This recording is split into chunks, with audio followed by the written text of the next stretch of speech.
Saludos, muy buenas noches, bienvenidos señoras y señores. Quienes pasaban hoy a lo largo de esta mañana, a última hora de la mañana especialmente, por las puertas de la Junta, si miraban hacia su tejado probablemente habrán visto salir un humo blanco de esta Junta General del Principado. Es lo habitual, al menos en Roma, cuando se elige papa, que exista lo que se ha dado en llamar la fumata blanca. Bueno, pues algo parecido podríamos decir. Hay fumata blanca en el Principado, ya tenemos presidente, o parece que todo de forma inminente apunta a que así va a ser, ya tenemos presidente gracias al acuerdo alcanzado, o al principio de acuerdo, que se ha matizado bastante también este asunto, alcanzado entre el Partido Socialista y UPyD. UPyD, una formación que es moderna, no cabe la menor duda, ha anunciado este asunto a través de un Twitter y después ha corregido el mismo Twitter que ellos habían lanzado, asegurando que no era un acuerdo sino un principio de acuerdo.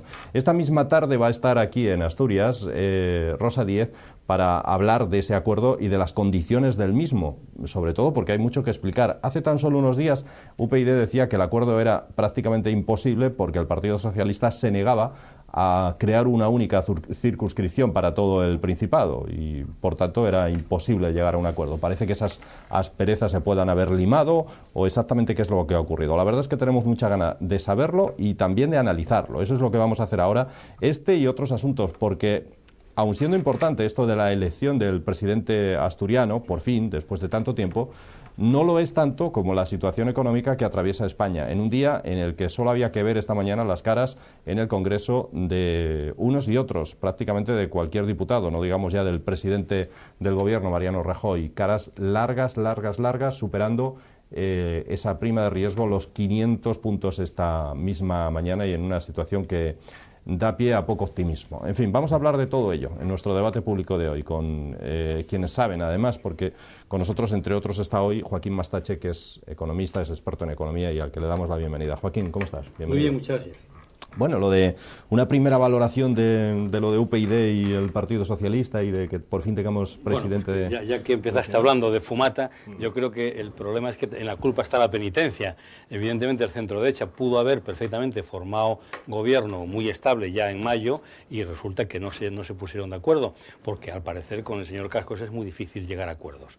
Entonces, bueno, pues como no lograron ponerse de acuerdo en mayo, yo veía también difícil que pudiesen formar gobierno ahora, porque existían, bueno, pues una serie de problemas internos que, quieras o no, tardan en cicatrizar.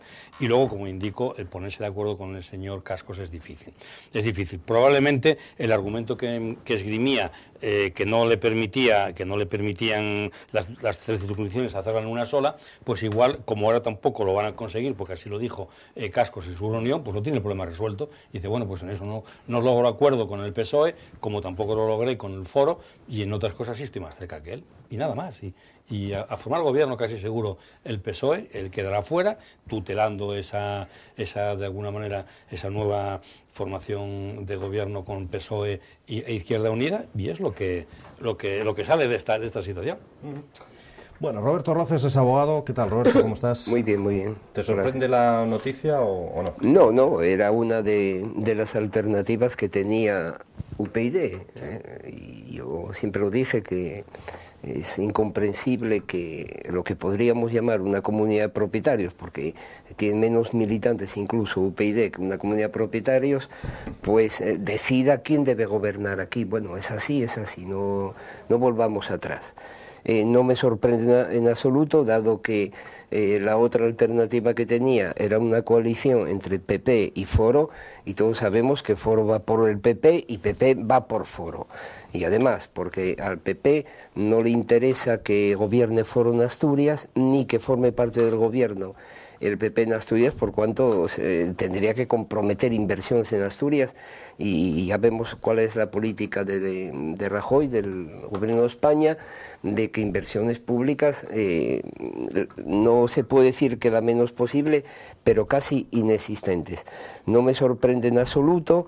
Y vamos a ver, es que no sabemos cuál es el contenido del pacto entre UPyD al que hayan llegado, o principio de pacto al que haya llegado UPyD y Partido Socialista. Vamos a saberlo, yo pienso que en las próximas horas, por cuanto la dueña y señora de UPyD va a estar aquí presente en Asturias para hablar, que es la que dirigió toda esta negociación, yo pienso, es una señora con cascos que más domina un partido político, no son partidos democráticos, por cuanto se basa en el culto de la personalidad. Sí, Rosa Díez se basa la cosa en el culto de la personalidad, y ella es la que nos va a decir en qué términos va a ser el pacto o el principio de pacto.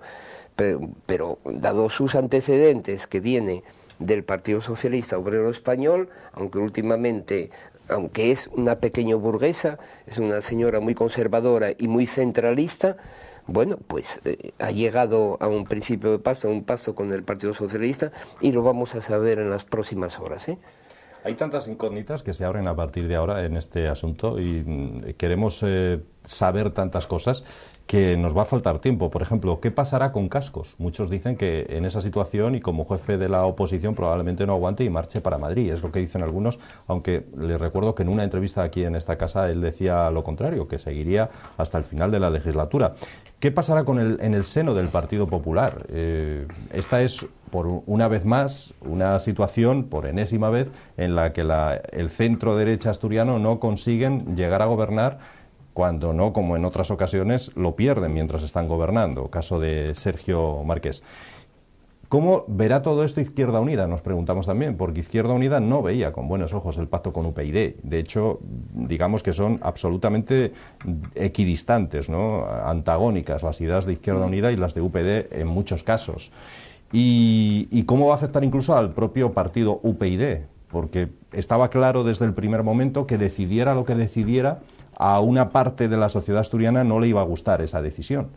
No lo sé. Yo pienso que Cascos, si quiere continuar con el proyecto en Asturias, tendrá que aguantar, porque si evidentemente se cansa o marcha porque crea que no tiene posibilidades de llegar a más, pues entonces será el final de Foro y quedará amortizado y volverá a renacer de alguna manera pues el Partido Popular, porque es la única opción de centro-derecha junto con relativamente UPyD, pero ahora al marcarse hacia la izquierda, tampoco. Bueno, Izquierda Unida, que no ve muy bien, bueno, lógicamente no lo ve, pero bueno, el tener poder, el tener de alguna manera puestos políticos, que es detrás de lo que fundamentalmente van los políticos, bueno, eso une mucho, eso de alguna manera pues hace un poco de tripas corazón.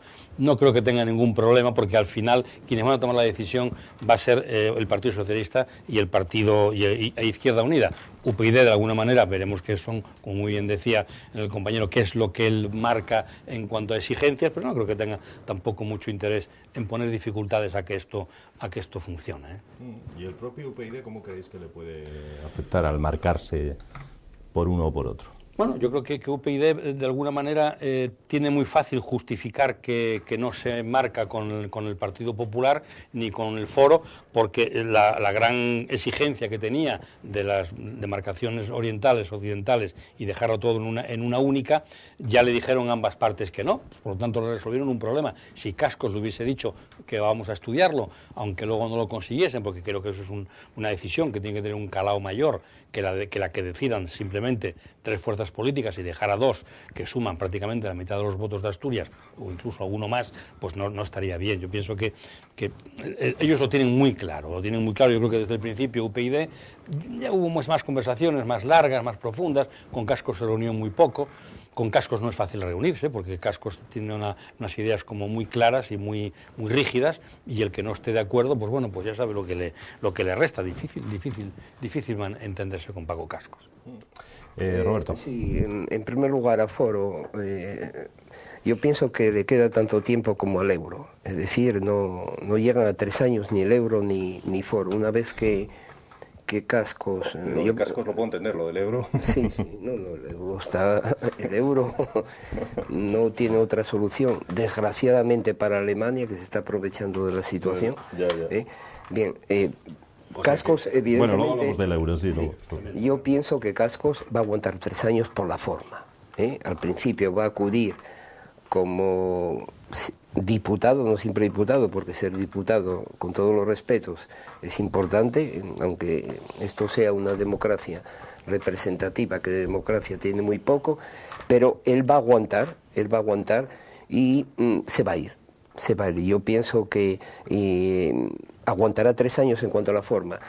y porque además dentro de Foro, de este partido, hay mucha ya contestación, hay mucha oposición pidiendo democracia interna. Claro, con Cascos no puede haber nunca democracia interna. Ya hemos visto lo que le pasó últimamente a los miembros de Foro de Llanes, que pedían democracia interna, concretamente obligó a toda la junta directiva, me parece que no sé cómo se llamaba, esa junta directiva allí en Llanes, obligó a dimitir. Por cuanto, bueno, al frente de ellos estaba Fidel Sánchez, que es un amigo personal, y fue una de las pocas voces críticas que había dentro del Foro, y fue fulminado, apartado de las listas. Bien, el Foro, insisto una vez más, le puede quedar como máximo esta legislatura y desaparecerá. En cuanto a la presencia de Izquierda Unida dentro del futuro gobierno del Partido Socialista, yo voy a ser prudente y nos vamos a remitir a lo que diga en la conferencia de prensa hoy la Rosa Díez que viene, y posiblemente mañana lo que pueda decir el propio Fernández, y también lo que puedan decir Izquierda Unida. Posiblemente dentro del pacto haya una exigencia de UPyD de que no forme parte del gobierno Izquierda Unida, pero porque hay un enfrentamiento entre ellos ideológico a un buen nivel, pero eso lo vamos a saber. Pero yo pienso que dentro del pacto, posiblemente me equivoque, pero pienso que dentro del pacto al que han podido llegar PSOE y UPyD es que Izquierda Unida no forme parte del gobierno de Asturias. Apoye la investidura,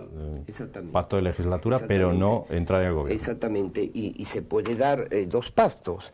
Un pacto con un contenido programático entre UPyD y el Partido Socialista, y por otra parte otro pacto también con contenido programático, sobre todo en materia social, entre Izquierda Unida y el Partido Socialista. Pero que Izquierda Unida forme parte del gobierno con el PSOE aquí en Asturias, yo lo pongo un poquitín en duda, porque pienso que si es así, si van a formar parte, UPyD, Rosa Díez, más bien, nunca hubiese llegado a un acuerdo con el Partido Socialista.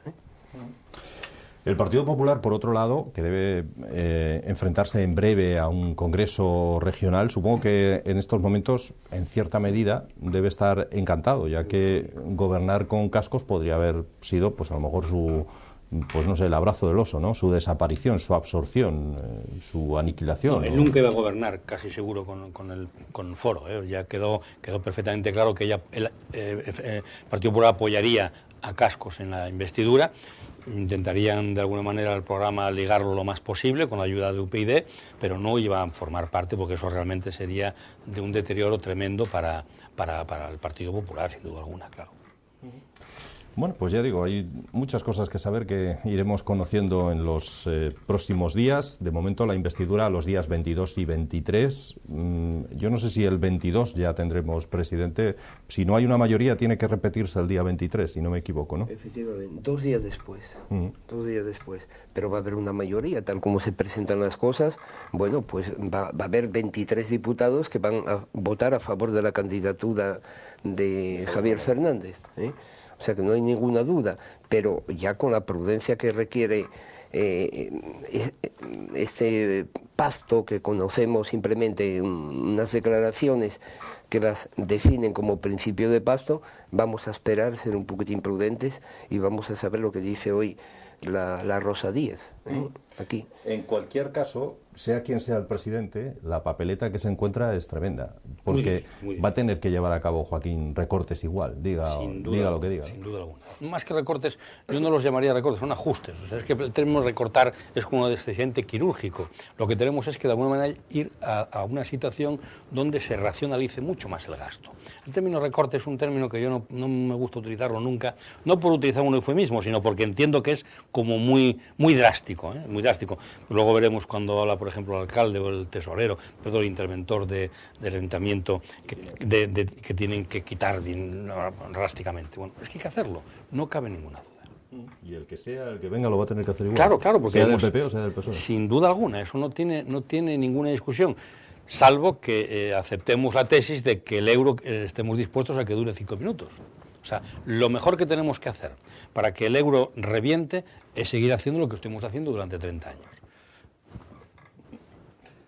Sí, van a hacer, llamemos, es una cuestión de definición, recortes o ajustes. Miremos lo que está haciendo la Junta de Andalucía actualmente, con ajustes o recortes, va a bajar incluso el sueldo de los funcionarios y muchos recortes o ajustes ha anunciado que va a hacer, es inevitable, y porque además el gobierno central, el gobierno de España, les ha impuesto a las autonomías un déficit que no tienen que sobrepasar. Si no, ya hemos visto la amenaza que hicieron sobre Asturias de intervenir Asturias, es decir, de quitarle su soberanía en materia presupuestaria y de control presupuestario para ser gestionado por el gobierno central. Pero por supuesto que se va a tener que hacer ajustes. Vamos a ver, pero eso es otro capítulo que nos deben para extendernos bastante tiempo. Yo personalmente no comparto la política de ajustes o de recortes que está imponiendo la señora Merkel en beneficio propio de Alemania, porque así controla la inflación y como Alemania vive del comercio exterior, puede, de esta manera resulta la economía exportadora de Alemania muy competitiva. Si el euro se va al traste como yo preveo y mucha gente prevé, pues Alemania tiene que volver al marco, España a la peseta, solamente que Alemania cuando vuelva al marco su moneda se va a reevaluar y va a perder competitividad. No olvidemos que tiene un mercado muy abierto, bueno, sin ningún tipo de obstáculo ni arancel para vender en toda Europa.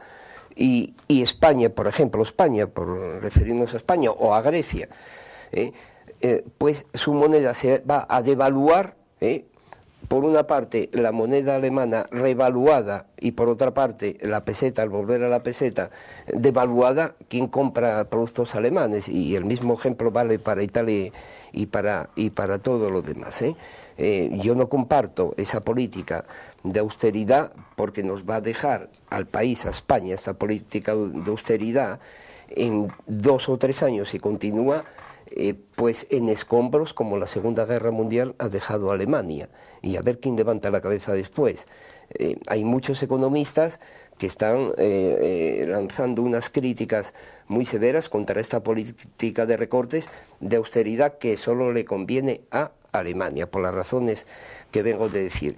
Últimamente incluso Paul Krugman, un premio Nobel de Economía, ha previsto para España y también para Italia, me parece, en primer lugar para Grecia, que va a salir del euro, lo cual va a beneficiar mucho a Grecia, ya que al volver a la moneda anterior que tenía totalmente devaluada, pues va a recibir, va a aumentar el número de turistas, de visitantes, y ya sabemos que el turismo es una fuente de ingresos de divisas lo más importante que hay.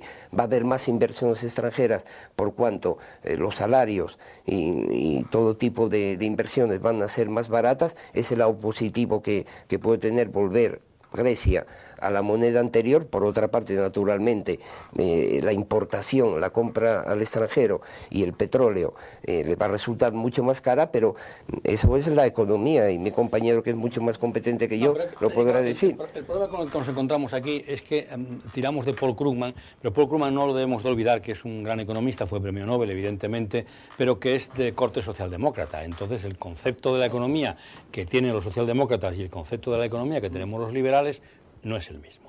Antes empleaste un término muy concreto, muy claro, que estos ajustes o estas, de alguna manera, recortes, por emplear el mismo término que tú, que es muy malo para algunos, ¿no? Yo pienso que racionalizar el gasto no es malo para nadie. Lo que no podemos es seguir gastando lo que no tenemos, endeudándonos, porque mirad una cosa, no es lo mismo endeudarnos para invertir que endeudarnos para gastar. Y es que España está endeudada para gastos, para financiar gasto. Y ese dinero ya no vuelve. Cuando te endeudas para invertir, el dinero retorna. Por ejemplo, en España también se hizo muchísima inversión. muchísima inversión en carreteras, en AVEs, en aeropuertos que tenemos hasta de sobra, y eso, si sabemos capitalizar, si sabemos de alguna manera poner en valor esas inversiones, puede retornar. Pero aquello que ya hemos gastado en 200.000 puestos de trabajo innecesarios, eso ya no retorna, eso ya quedó fulminado. Entonces, la política esta que decimos y que tenemos miedo, caray, es que precisamente el recortar es malo. No, el recortar es tremendamente bueno, aunque el término bueno nunca va a ser tremendo, es maravillosamente bueno por una razón, porque libera recursos para la inversión. Aquí el problema está que lo que no podemos es continuar con una política de gasto desaforado. No podemos seguir teniendo un sistema como el que tenemos, por ejemplo, administrativo, de 3 niveles, como son el Estado, comunidades autónomas y ayuntamientos, además de las diputaciones, que ya sería un 4.º nivel, donde estamos malgastando, estamos tirando por el sumidero mucho dinero. No digo que los funcionarios no trabajen, digo que tendríamos que modelar un sistema en el cual necesitásemos muchos menos funcionarios, porque es gasto improductivo, no es un gasto que genere riqueza, por tanto no se convierte en inversión, sino que se convierte en gasto puro y duro. Cuando hablamos de los funcionarios, decís que en Andalucía van a rebajarle el sueldo. No, yo entiendo que van a racionalizarlo, porque no olvidemos que un funcionario tiene 37 horas y media de trabajo, con lo cual es un 12,5% menos horas de trabajo que un trabajador por cuenta ajena en un convenio ordinario. Por lo tanto, tendría que ganar menos. Y, sin embargo, están ganando más. Luego, no creo que sea un recorte eso. Yo creo que eso es racionalizar su salario. Y, de alguna manera, para ir...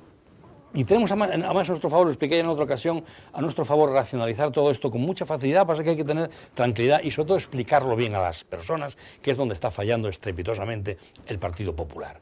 Es decir, la pirámide de edad española nos permite amortizar del orden de 800.000 puestos de funcionarios, entre funcionarios y personal contratado, porque se van a jubilar el año que viene 25.000, dentro de 2 años 180.000, etcétera. Se van a jubilar del orden de las 800.000 personas. Bueno, pues esos puestos de trabajo hay que ir amortizándolos. No podemos continuar teniendo puestos de trabajo improductivos, pero para eso lo que tenemos es que racionalizar el modelo de Estado que queremos. Y por ahí debemos de empezar. Debemos de empezar por los 2 grandes partidos, y también los demás, si quieren, que querrán, es crear, modular un nuevo modelo de Estado, porque con este no podemos seguir funcionando y nos estamos cargando la gran economía del bienestar que hemos gestionado y que hemos generado, más que gestionado, la hemos gestionado mal durante estos años atrás. Vamos a ver, por supuesto, que nos estamos cargando, y yo diría que la política que nos es impuesta por Alemania se está cargando la economía española. En Alemania no nos dicen que tenemos que tener 8.150 municipios. En Alemania no nos dicen que tenemos que tener 17 autonomías. En Alemania no nos dicen que tenemos que tener 17 legislaciones. En Alemania no nos dice que tenemos que cargarnos al mercado único. Eso no nos lo dicen en Alemania. O sea, aquí estamos buscando un chivo expiatorio que es Alemania, y no. Alemania no es el chivo expiatorio. Yo sí estoy de acuerdo que está haciendo una cosa muy mal el Banco Central Europeo, muy mal, que sí lo hizo muy bien la Reserva Federal Americana, que tenía, hoy mismo salió una noticia que el Banco Central Europeo iba a inyectar dinero y ya bajó la presión sobre la deuda española. Pero eso no es Alemania solo, ¿eh? O sea, no, estamos echando la culpa a Alemania y como sigamos echando la culpa a los demás, nuestros problemas seguimos sin resolverlos. No, vamos a ver, yo entiendo que Alemania nos está imponiendo una política de austeridad, no solamente a nosotros, a Italia, a Grecia, ¿Crees que Portugal. ¿Es mala la austeridad? ¿Crees que es mala? Para España es muy mala. No, para todo el mundo es muy buena. España, evidentemente que hay que reducir a la mínima expresión el gasto, es decir, el déficit que tiene el Estado español, que siempre el déficit es un motor de dinamización de la economía, siempre, es la teoría de Keynes. Claro, sí, es otro socialdemócrata, ese es el otro problema. Socialdemócrata, claro. Que gracias a esa política hemos conseguido mucha prosperidad. Mucha prosperidad. Opinión, que discrepo rotundamente. De acuerdo, bien. España es un país con más de 5,5 millones de parados.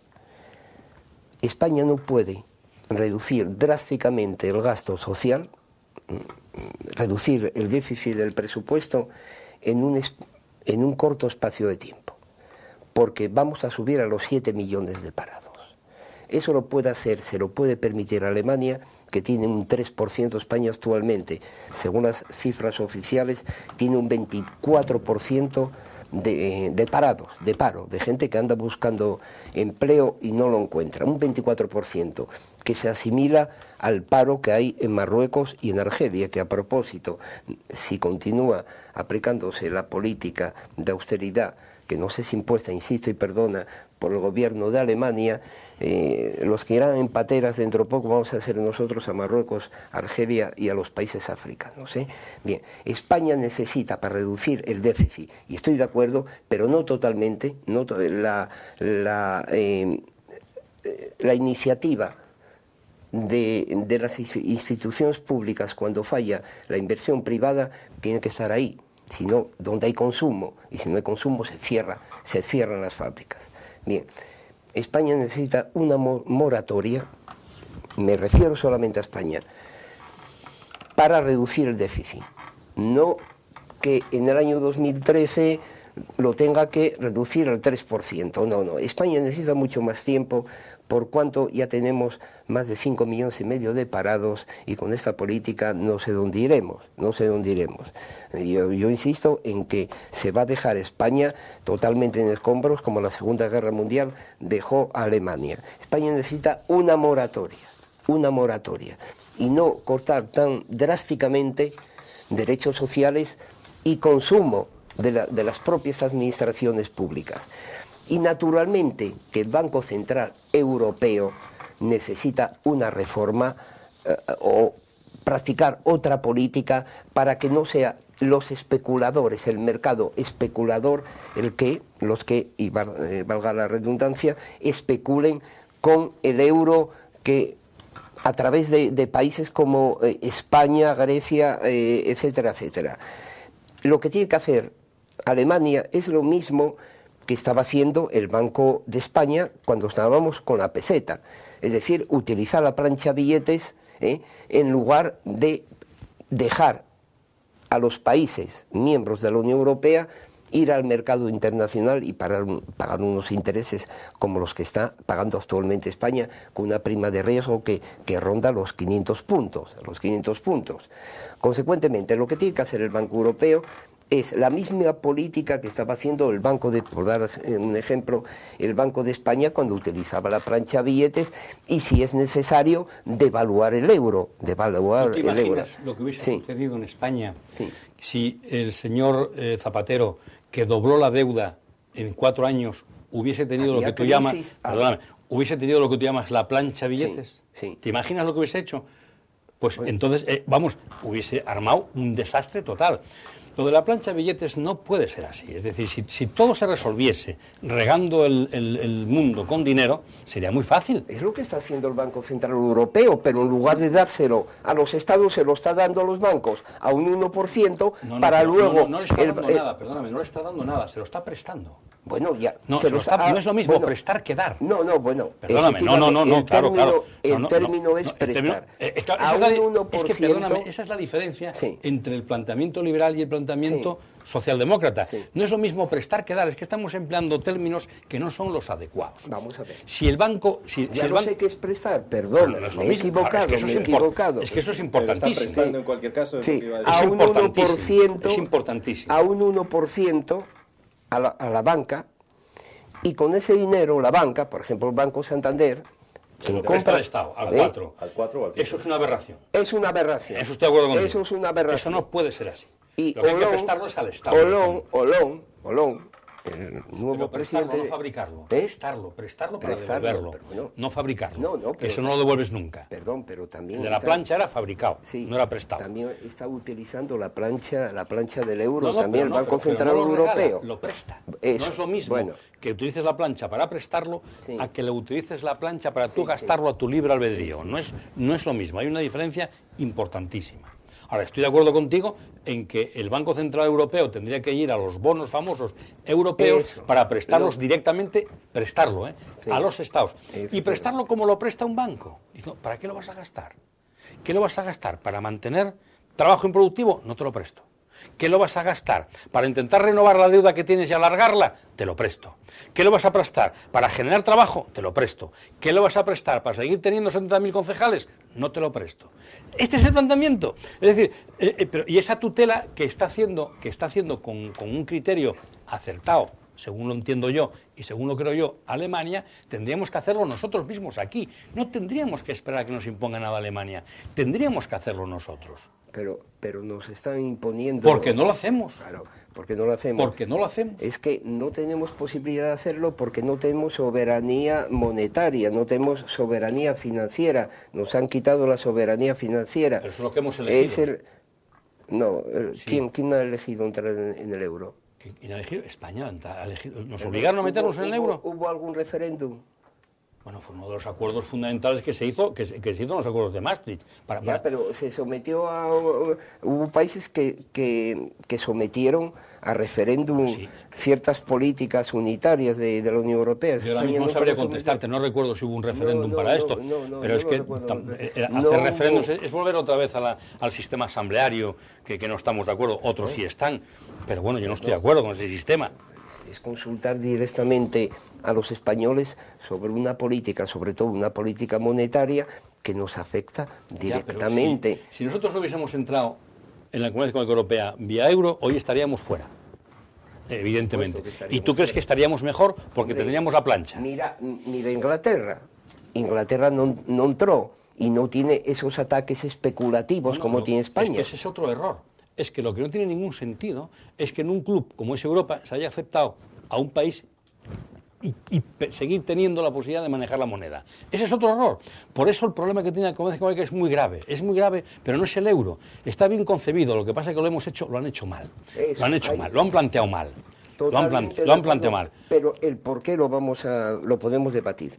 Sencillamente porque no hubo una autoridad monetaria y, como tú muy bien decías, ¿para qué usted quiere el dinero? Que dirigiese las inversiones en los Estados miembros. Efectivamente, ahí no hubo ninguna autoridad monetaria que se impusiese a los Estados miembros sobre un control, y incluso Grecia, hubiésemos evitado ese despilfarro en Grecia y que Grecia llegase a la situación económica actualmente. Efectivamente, se instauró el euro con mucha alegría, poca reflexión de las consecuencias y que el euro, al ser ya una moneda que dependía de un banco central, bueno, por lo menos poner una autoridad monetaria, digamos, una especie de ministerio o de... Poco importa el nombre, independiente, que hubiese controlado el gasto. Y yo pienso que no habríamos llegado a la situación que estamos actualmente. Totalmente. En eso estamos totalmente. Bien, pues vamos a ir a hacer una pausa publicitaria. Nos preocupa enormemente una cosa. La noticia hoy en Grecia es que la gente está acudiendo a los bancos, lo habréis oído en las noticias de hoy, la gente está acudiendo a los bancos para sacar el dinero que tienen allí ingresado y para llevárselo. Eso puede provocar todavía un mayor caos y nos preguntamos a la luz de esa noticia si eso puede ocurrir en España y si España, como ha dicho ese premio Nobel que antes citabais y premio Príncipe de Asturias, pues puede tener un corralito en un momento dado, es decir, que vayamos al banco y el banco no nos dé todo lo que tenemos ahorrado, nos dé como mucho un 20% o la cantidad que se estipule. ¿Puede eso ocurrir en España? Vamos a hablarlo después de la publicidad, si les parece.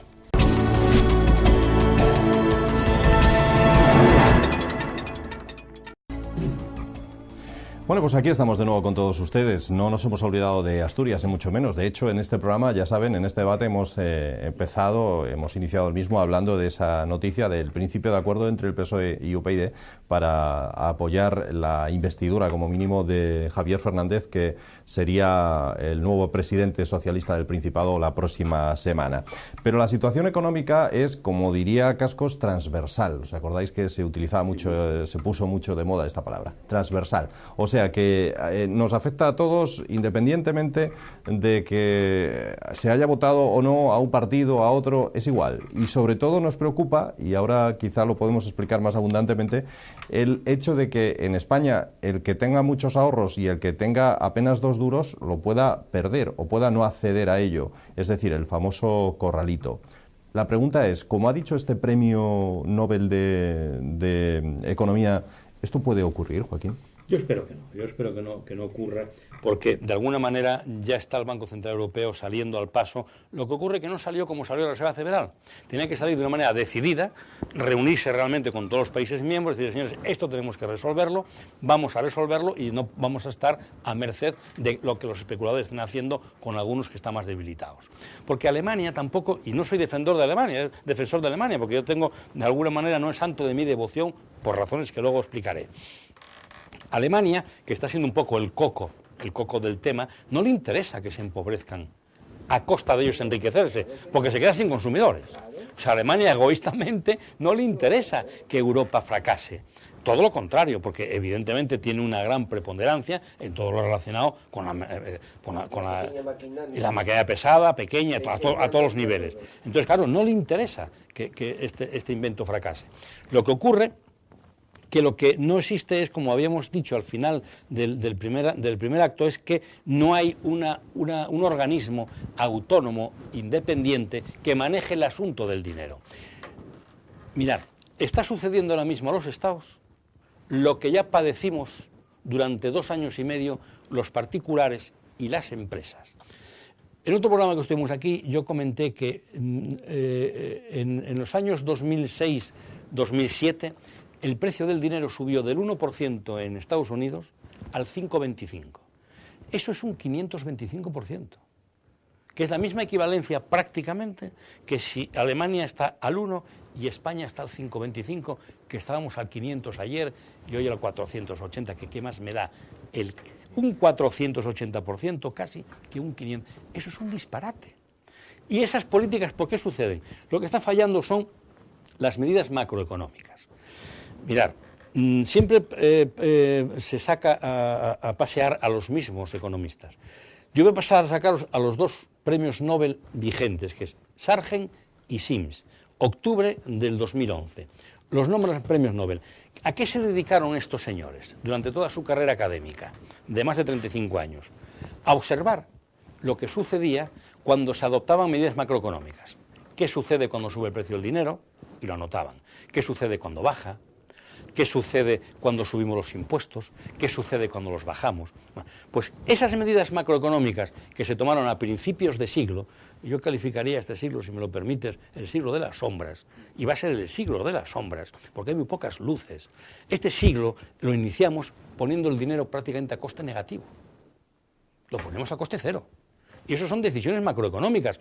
El Banco Central Europeo es el que marca el precio del dinero y la Reserva Federal es quien marca el precio del dinero. No lo marca el mercado, ese ogro que nadie quiere, y sobre todo los socialdemócratas. Ni lo marcan otras personas nada más que los políticos, porque no olvidemos que esos están nombrados por políticos. Entonces, empezamos endeudándonos de una manera tremenda. Había un problema de falta de consumo y dijeron, ¿cómo resolvemos esto? En vez de resolverlo a partir de bajar los impuestos para que tenga más dinero el consumidor y pueda consumir, digo, vamos a darle dinero y que se endeude. Y esa es la causa, el origen, la génesis del problema que tenemos ahora mismo. Empezamos endeudándonos todos, particulares, empresas, estados. ¿Qué sucede? Que si bajamos los impuestos, los políticos iban a tener menos recursos para gastar. Fantástico. No iba a peligrar la política social. No nos preocupemos, porque de alguna manera la propia sociedad demandaría que eso era lo último que se quitase, pero se racionalizaría mucho el gasto. Entonces, como nos hemos endeudado, vienen otra vez decisiones macroeconómicas de ahora vamos a subir el dinero, porque estamos sobreendeudados. ¿Y qué hicimos? Pues reventamos todas las inversiones. Que no olvidemos una cosa muy importante, que en España la gran deuda estaba focalizada en inversión, no en gasto. Es decir, la deuda aquí no estaba representada por un viaje que había hecho un matrimonio para irse de vacaciones a Grecia. No, para comprarse una vivienda. Y estaban endeudados. Pero claro, les subieron muchísimo la amortización y hubo un doble efecto. Primero, que no podían atenderla algunos porque se quedaron sin trabajo, pero el que lo pudo atender generó paro sin quererlo. Aquellos que siguieron asistiendo al pago de la hipoteca generaron paro. ¿Por qué generaron paro? Porque tuvimos que durante 2 años aplicar una media de 3.000 euros por hipoteca al pago de la hipoteca. Luego esos 3.000 euros los sustraímos, los quitamos del consumo de otros bienes y servicios o de ahorro. Al dejar de demandar otros bienes y servicios, generamos paro en aquellas empresas que estaban satisfaciendo esos bienes y servicios porque dejaron de demandárselos. Y ese es el problema. No se puede jugar con el dinero, y se ha jugado con el dinero. ¿Y quién juega? Juegan los políticos, no el mercado. El Banco Central español no marca ahora el precio del dinero, simplemente supervisa lo que pasa aquí dentro. Pero entonces, Joaquín, descartamos esa visión apocalíptica que hace que algunas personas ya hayan ido a los bancos, saquen el dinero, porque ahora nos lo contará Roberto, hay casos, ¿no? Y es que, por otro lado, es muy normal, ya no estamos hablando de grandes fortunas, estamos hablando del padre de familia, tú ponías el ejemplo. 700 millones de euros se sacaron en 2 días en Grecia, y Grecia al lado de España no es nada. Es decir, si eso sucede en España, comparando lo que sucedió en Grecia en 2 días, pues aquí sacaríamos del orden de 7.000. Tengo miedo que no los haya, en efectivo. Que no tiene por qué haberlos, porque el dinero es para que se mueva. Lo que pasa es que se mueva ordenadamente. Pero tenemos un problema muy grave, que los dos grandes, de alguna manera, valedores o que tienen que controlar esta situación, que son el Banco Central Europeo y la Reserva Federal, no lo hacen bien, lo hacen rematadamente mal, porque no hacen caso de quienes saben de esto y de quienes le dicen, oiga, tengan cuidado con lo que hacen, que miren las consecuencias, porque la cuestión económica y la cuestión financiera es una consecuencia, no es una causa. La causa es macroeconómica, es de medidas mal tomadas. Roberto. Insisto sobre este tema. ¿Es para estar preocupado? Sí. ¿Es para ir es para ir al banco y sacar el dinero? Que dices tú que conoces de sobra que hay gente que lo está haciendo ya. Sí, ya se están dando. Vamos a ver, el origen de que pueda ocurrir un corralito aquí, pues es el propio cliente del banco que vaya a retirar el dinero, ¿eh? El pánico de lo que puede suceder. Miedos libres, sin duda. Efectivamente. Eso en primer lugar. En segundo lugar, los llamados activos tóxicos por parte, como se llama de manera cursi, activos tóxicos que la mayoría de la gente no sabe lo que es decir, hipotecas sin pagar, inmuebles que se queda el banco con ellos, y no vamos a entrar en debatir si debe aplicarse la dación pago o no. Bien. No, es muy importante hablar de eso. Sí, no, ya, pero nos alargaríamos. Sería un debate muy interesante. ¿Quién generó la toxicidad Sí, y por qué no existe la dación en pago? Que existe, que muchas empresas lo han conseguido con los bancos, para evitar males No mayores. existe, en primer lugar, por la hipotecaria, pero sería otro debate. Sí, por no alargar el tema. Sería otro debate. Efectivamente, 2 causas se pueden dar para que exista un corralito. Los propios depositantes de sus ahorros en los bancos que los vayan a retirar. El miedo, antes comentábamos durante la publicidad, que es muy miedoso, y sino que se lo pregunten a los franceses, que son los que más oro tienen debajo de la cama, debajo de la cama, es muy miedoso, y que naturalmente, entonces el banco no tiene disponibilidad económica para dar ese dinero. El banco lo tiene invertido en bonos de España, de deuda pública, de Grecia, de Portugal, etcétera, etcétera. No tienen liquidez para devolver, y en pisos, no tienen liquidez y ahí interviene el corralito. Ese es el mayor riesgo para que ocurra el corralito, que la gente, insisto una vez más, vaya por miedo a retirar, lo cual es humano y legítimo, a retirar sus propios ahorros. Y en segundo lugar, la situación personal de los bancos españoles. La situación personal. Ya hemos visto con Bankia o Caja Madrid con Bankia lo que ha ocurrido, que el Estado español ha procedido a canjear la deuda que Bankia tenía con el Estado español, préstamo que les dio Zapatero, que no fue una nacionalización, técnicamente hablando, sino fue un canje de una deuda por acciones. Bien, efectivamente, y luego la política europea, si ahora con Hollande, el nuevo presidente de la República Francesa, quiere que el Banco Central Europeo, en lugar de dar dinero, prestar dinero a los bancos al 1%, que se lo dé directamente a los estados, pues nos quedaríamos sin liquidez. Los bancos quedarían sin liquidez y naturalmente pues no podrían devolver el dinero a la gente, los depósitos no podían devolvérselo y naturalmente que podría ocurrir un corralito. Yo te preguntaría, ojalá no, ojalá. ¿Tú crees que el banco es víctima o verdugo? El banco, como entidad. Yo ya te digo mi posición, yo creo que es víctima. Y me gustaría debatirlo contigo. Yo después de este. No lo comparto. Bien. En primer lugar, entonces entramos en una cuestión muy compleja. Quien ha hecho evolucionar económicamente, subir la economía, prosperar la economía española, ha sido la política de los bancos, con los préstamos hipotecarios que ha dado para que la gente comprase pisos, coches, etcétera, etcétera. Bien, España no es un país desarrollado, como lo es Alemania, como lo es Francia. España es un país de ladrillo. La poca economía que tenemos es extranjera. La economía española se limita al Corte Inglés, a la Fregona, al Chupachus, a la banca, y poco más, para de contar. El resto es ladrillo. Cuando falla ladrillo, ¿por qué tenemos el número de parados que tenemos? Un 24%.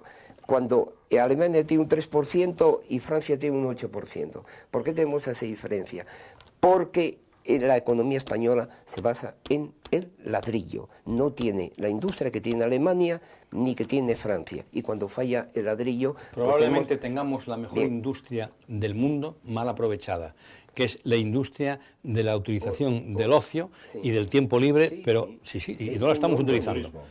No solamente el turismo, sino que las personas vengan que España sea la Florida de Occidente y del mundo nuevo. Economías de los países subdesarrollados. Turismo, se me olvidó decir el turismo. Economía de los países subdesarrollados. Yo no me refiero al turismo, digamos, ordinario. Consecuentemente, quien ha contribuido a mantener esta política, esta economía de un país subdesarrollado ha sido la banca, que hemos vivido bien durante la inversión en ladrillo. Bueno, hemos vivido bien, ha prosperado la economía, pero quien ha contribuido y ha hecho su negocio ha sido la banca, quien ha contribuido a que España diversificase su economía, por cuanto no será suficiente con el ladrillo. Eso son decisiones macroeconómicas, es decir, si un país queda anclado, si un país no diversifica, si un país no entra en nuevos mercados, la culpa la tienen los políticos, no la tiene la banca, perdóname. Es que, mira, España... El dinero lo tiene la banca. No, pero es la mayor fuerza lo que mueve una economía es el dinero, y el dinero lo tiene la banca. Y la banca apostó por el ladrillo. Cuando iba un empresario o un inventor a pedir un crédito para un proyecto que tenía un invento, se reían de él y le decían: oiga, véngame a pedir un crédito hipotecario y olvídese de su proyecto industrial. De Gaulle, cuando cogió en el 58 en el poder y creó la Quinta República, lo primero que hizo fue nacionalizar la banca. ¿Sí o no? Bien, porque tenía... Está hablando de hace medio siglo, largo, ¿eh? Y De Gaulle era un hombre de derechas y un hombre liberal, realmente que era un genio. Bien, ¿por qué? Porque tenía proyectos para el país.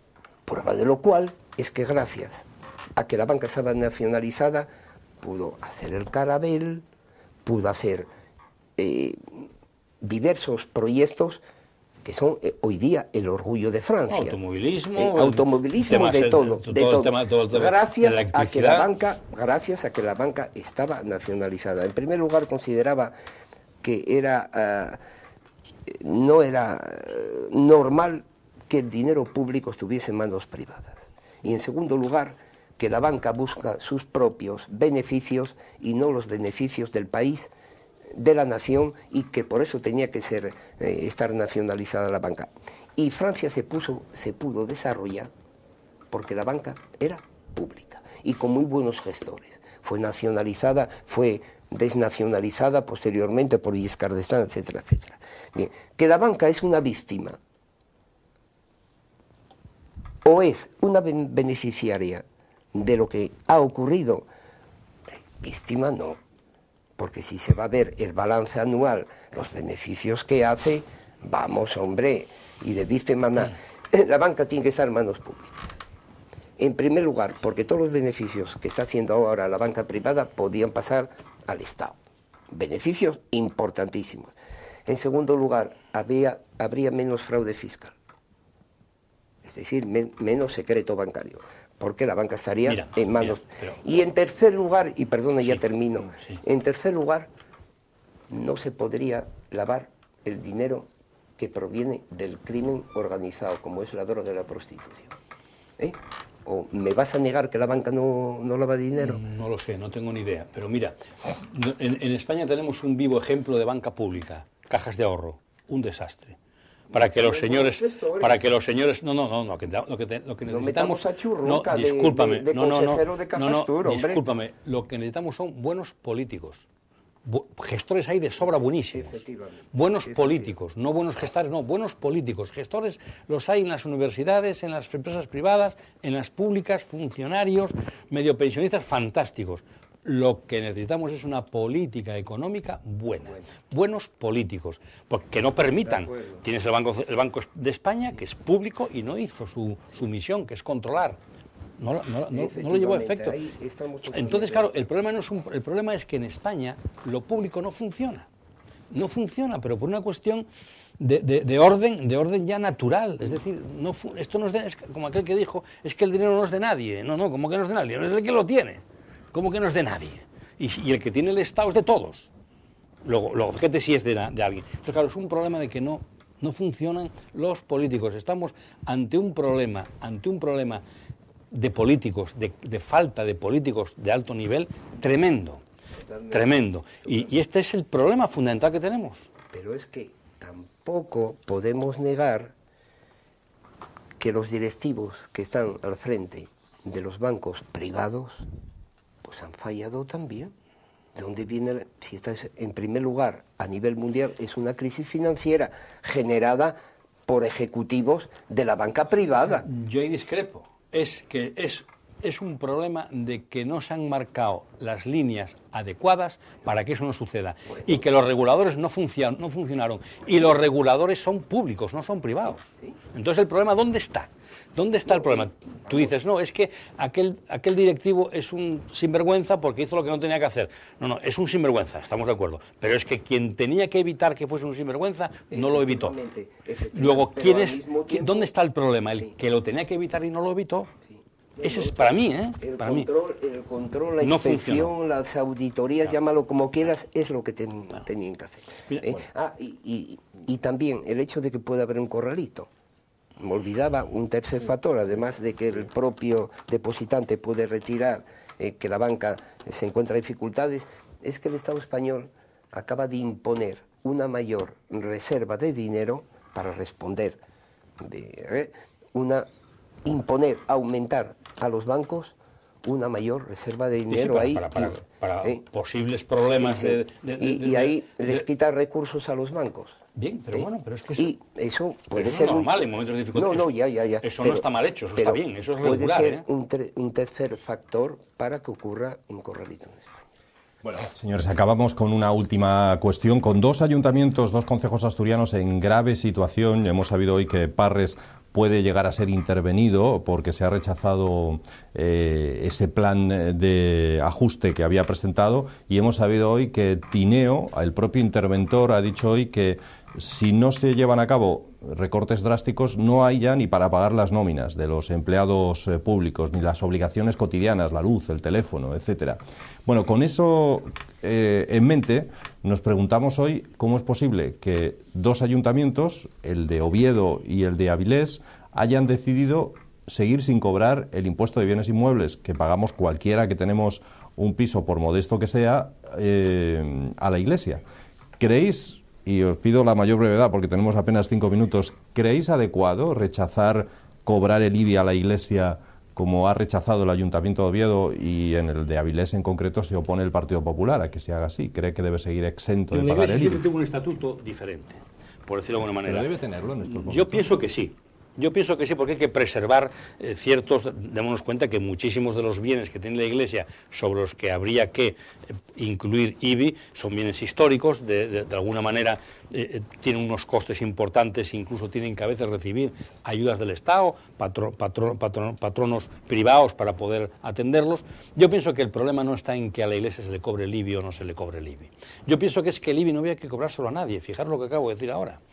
El gran problema que tiene, y esto es un problema que me gustaría también algún día aquí abordar, y abordar con personas, bueno, que de alguna manera tienen un pensamiento ideológico diferente, o yo digo complementario, yo digo complementario, más que diferente, complementario, que es el tema impositivo.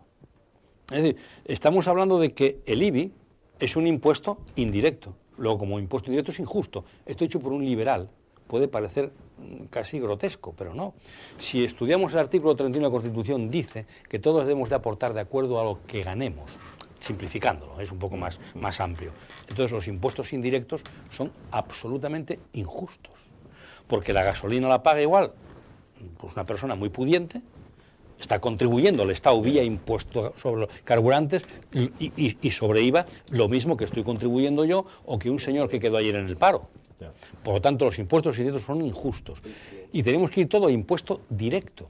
¿Qué estamos discutiendo ahora? No, es que cuando el copago queremos que paguen o el repago, como quieran llamar algunas, las recetas, el que más gane y tal. Claro, estamos todos pensando en que quien más gana, más tiene que pagar.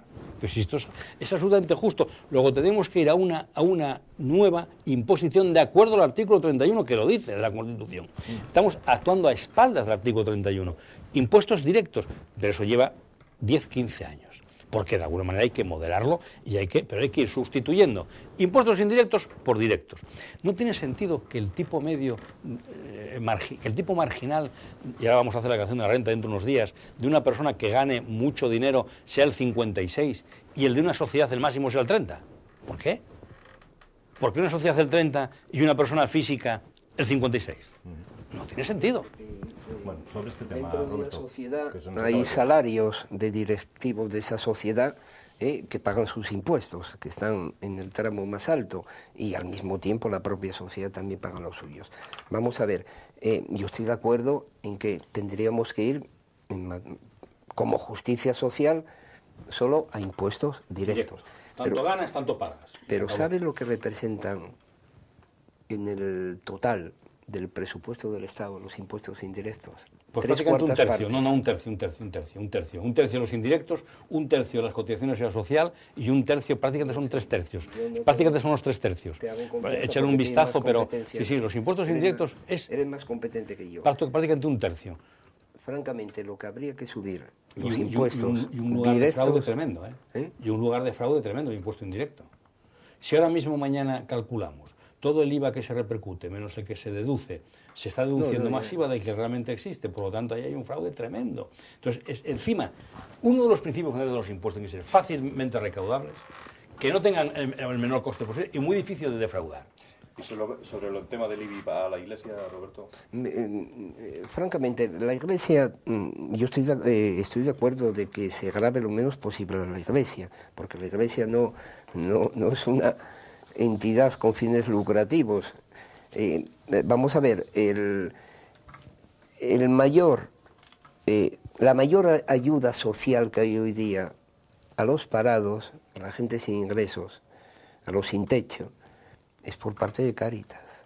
Cáritas está haciendo una función social mucho más importante que la del Estado. Si no fuese por Cáritas, bueno, hombre, aquí posiblemente, y por paro sumergido, por trabajo sumergido, la economía sumergida, habría una revolución. Cáritas está haciendo una función social que la debería hacer el Estado, pero que no la hace. Y con voluntariado. Y con voluntariado. Sin coste, bueno, vamos a ver, a la Iglesia no se le están dando millones. Vamos a ver, la Iglesia tiene que vivir de algo. Y porque, digamos, en un país democrático hay que respetar la creencia de cada cual. Y tiene una función... Que viva de sus feligreses. También puede vivir, pero necesita... Vamos a ver, no va a cobrar una entrada, es muy difícil.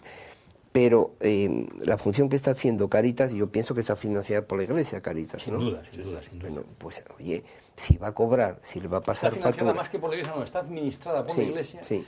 y financiada fundamentalmente por aportaciones privadas, tanto en trabajo como en dinero, ¿eh? Y claro, y parte del dinero que el otro día la paga esta, los curas la dieron para... Si le va a pasar la factura al Estado, créeme, el Estado sale ganando tal como está la... Por la vía de la famosa crucecita no cuesta más, no cuesta al Estado, es una aplicación que sacó el Estado para decir, oye, para otros fines sociales... por delante que no soy creyente. No, pero es un programa, yo creo que excede. Exactamente. Es un programa que excede a que sea creyente. La función social que está haciendo la Iglesia, que es no se le puede reemplazar, ¿eh? No se puede reemplazar. Bueno, señores, nos quedamos sin tiempo. Aquí acaba nuestro debate público de hoy, en este miércoles. Mañana no tenemos debate, pero sí les recomiendo que vean Primera Plana, porque mañana estaremos con Gustavo Bueno, padre, con el filósofo Gustavo Bueno, que vamos a mantener una entrevista con él que emitiremos mañana mismo para todos ustedes. Ahí es donde les esperamos de nuevo, y si no, ya saben, Debate Público vuelve la semana que viene, el próximo lunes, y les espera aquí en esta misma televisión, en Teleasturias, donde si no. Gracias, buenas noches, hasta el próximo lunes.